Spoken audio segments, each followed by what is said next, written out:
So the second track of the album is called The First Commandment of the Luminaries, and it's basically about the way that people in the old days used to explain the movements of the celestial bodies, you know, the fact of why the sun and the moon rise and why they set. And the lyrics are taken out of the Book of Enoch, and it's basically people were thinking that Earth is flat and there is like a celestial hemisphere around it, and there are openings in that hemisphere, six openings in the east where the sun rises through, and 6 in the west where it sets at the end of the day. And they were thinking that there is a big chariot that carries the sun underneath the surface of the earth from the east to the west, or actually from the west to the east, after the sun has set in the west at the end of the day through the night, and then it rises again in the east. I think it's really fascinating, and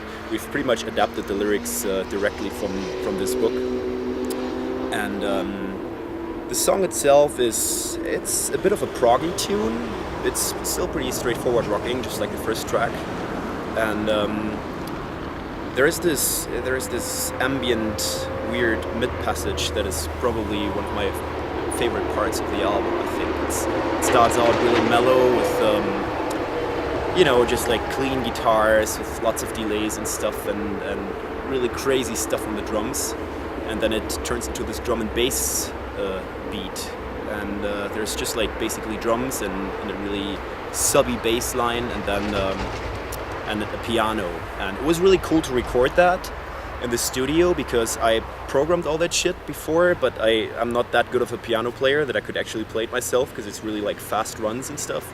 So it was great to see that take shape in the studio, because at first you only have the MIDI stuff, and it kind of sounds like it's gonna sound like in the end, but not quite, because it's all like samples and MIDI piano. And working with this awesome piano player in the studio was just great.